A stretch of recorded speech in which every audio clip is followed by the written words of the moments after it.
किनको भगवत प्राप्ति होती है, कैसे आचरण होते हैं जिनसे भगवत प्राप्ति होती है। बोले भगवत साक्षात्कार के लिए ये बातें अवश्य होना चाहिए। पहला, गुरु चरणाश्रय। दूसरा, गुरु मंत्र नाम का अनुष्ठान। तीसरा, गुरु की आज्ञा के अंतर्गत साधु सेवा। चौथा, भजन में प्रतिदिन उत्साह बढ़ाना और दुखों को धैर्यपूर्वक सहना। मंत्रानुष्ठान, नामानुष्ठान, संत सेवा, उत्साह, धैर्य, ये गुरुदेव के शासन में रहकर पक्का भगवत साक्षात्कार हो जाएगा, यदि गुरुदेव के शासन में रहकर अहंकार न करे तो।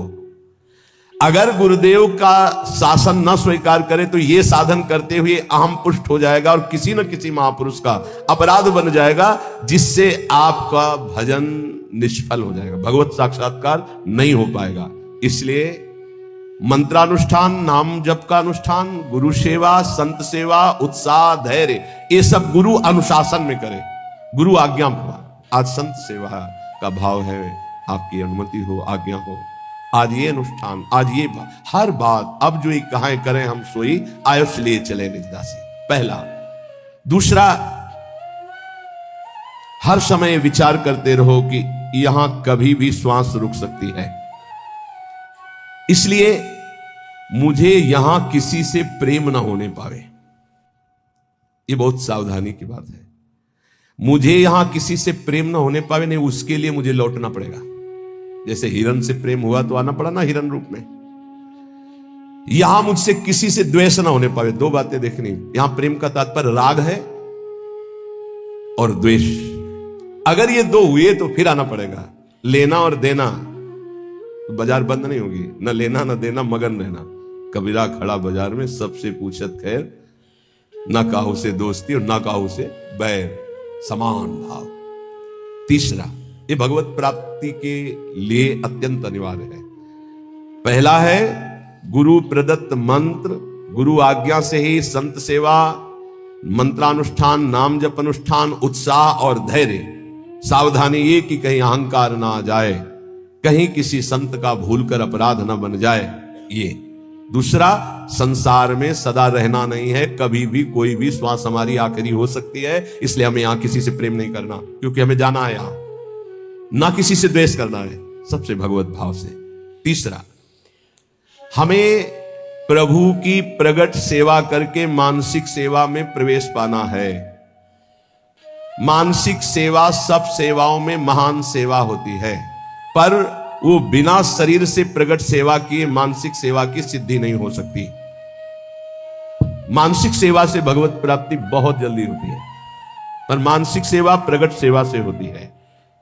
चौथा, सब साधनों में सर्वश्रेष्ठ साधन और साध्य नाम पाया गया है। नाम, जो चलते फिरते, उठते बैठते, खाते पीते, हर समय नाम जप करता रहता है।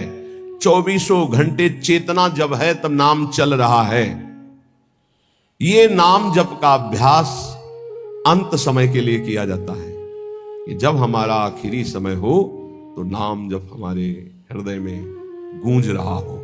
जीवन भर आप अभ्यास करो, अंतिम समय भगवान तुम्हारा अभ्यास बन जाएंगे, अंतिम समय भगवान स्मरण बन जाएंगे। ये बड़ा आनंद का विषय होता है जब कोई भयावह परिस्थिति आती, कष्टपूर्ण, और उस समय जब देखो कि मंत्र नाम चल रहा है, प्रिया जो मुस्कुरा रहे, बड़ा शीतल हृदय रहता है। ठीक है, बिल्कुल ठीक है, कनेक्शन सही है। उस समय हाय हाय मच जाए, प्रभु को भूल गए, संकट परिस्थिति, विपत्ति परिस्थिति आई या कोई भयानक परिस्थिति, फिर तो गड़बड़ है। यह अभ्यास भजन का 24 घंटे किस लिए किया जाता है? अंतिम समय के लिए। अंतिम समय निकल जाए, राधा कृष्ण हरि, बात बन गई। जब कोई जीवन भर अभ्यास करता है, ध्यान से सुनना, तो अंतिम समय उसका स्मरण भगवान बनते हैं। भगवान में अनन्य भाव आ जाना, बस बिल्कुल भगवत साक्षात्कार होने वाला ही है। ये अंदर की बात है, जबान की नहीं है। अंदर से अनन्यता केवल अपने आराध्य देव की अब दर्शन होने वाले ही है। शरणागति का मर्म है पूर्ण आत्मसमर्पण। ये आत्मसमर्पण बिना गुरुदेव के नहीं होता। आत्मसमर्पण करना भी हमको नहीं आता, वो गुरुदेव की कृपा से होता है। प्रभु प्रेम के सब साधन एक तरफ और आत्मसमर्पण एक तरफ। जीव ही आत्मसमर्पण दृढ़ होता है, तेव ही उपासक के नेत्रों के सामने युगल सरकार झलकने लगते हैं। इसलिए हर समय नाम जप, भगवद आश्रय और ये विचार कि श्वासों भर या जियब की करे प्रतीति न कोई, ना जाने फिर श्वास को आवन होए न होए। राधा राधा राधा। अगर हमारी यही आखिरी श्वास है तो हमारा काम बन गया। आखिरी श्वास किसे कहते हैं समझना। जैसे हम बोले राधा, अब हम बोलने लायक नहीं रहे, 4 दिन जिए तो ये हमारी आखिरी श्वास मानी जाएगी, क्योंकि 4 दिन हम मूर्छित पड़े रहे, हमारे द्वारा कोई सत्कर्म या असत्कर्म नहीं बना, आखिरी शब्द था राधा, तो उस विधान के अनुसार उसका आखिरी शब्द उसका परम कल्याण कर देगा। श्वासों भर या जियन की करे प्रतीति न कोई। एक श्वास और जीऊंगा इसका विश्वास नहीं है। ना जाने फिर श्वास को आवन होए न होए। इसलिए वर्तमान की श्वास में राधा राधा। परिजन भाई बापू देखे देखत नित मरत, अमर मोह बस आप याते अचरज कवन बड़। तुम देख रहे हो सब जा रहे हैं, क्या तुम नहीं जाओगे? तो हर श्वास को सार्थक क्यों नहीं कर रहे हो? सोई निषिद्ध अरु त्याज्य सो जाते बिसरे नाम। वही निषिद्ध है, वही त्याज्य है, वही दुश्मन है जिसके संग से नाम भूल जाए। त्याग सूत्र यह राख मन विधि जपिबो हरि नाम। सबसे बड़ी विधि है, नाम निरंतर चल रहा है। सबसे बड़ा निषेध है, जिस व्यक्ति वस्तु स्थान के संग से नाम छूटे उसको त्याग दो, उसका संग मत करो। जाके संग कुमति मति उपजय करत भजन में भंग, तजोरे मन हरि विमुखन को संग।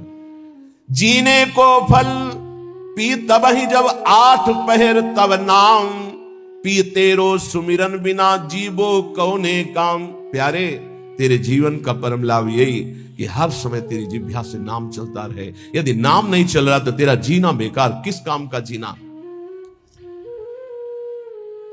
इसलिए कुछ प्रश्न हैं बहुत उत्तम, जिनके सारांश में उत्तर हैं, जो हमारे परमार्थ में बहुत सहयोगी हैं। दीनता और नम्रता भगवान को बहुत प्रिय है, इसका क्या लक्षण है? तो बोले जिसके अभिमान का संपूर्ण अभाव हो चुका है उसी में दैन्यता और नम्रता आती है। दैन्यता और नम्रता भगवान को बहुत प्रिय है, इसका क्या लक्षण है? तो उत्तर, जिसके अभिमान का पूर्ण रूप से अभाव हो गया है। कर्म किसे नहीं बांधते हैं? भगवत प्रेमी महात्मा को या ब्रह्मबोध संपन्न महात्मा को, 2 के ऊपर कर्म विधान लागू नहीं होता। सिद्ध महापुरुष भगवत प्रेमी या सिद्ध महापुरुष ज्ञानी तत्वबोध, इन 2 के ऊपर कोई भी कर्म लागू नहीं होता, ना संचित कर्म, ना प्रारब्ध कर्म, ना क्रियमाण। तो कह दोगे कि बड़े बड़े सिद्धों के शरीरों में तो शरीर है क्या? वो सिद्ध हो चुके, शरीर से परे हो चुके, कोई भी कर्म उनको बांध नहीं सकता। बकाया सब कर्म के बंधन में बंधे 2 ही मुक्त हैं, या तो भगवत प्रेमी महात्मा या तत्वबोध संपन्न ज्ञानी।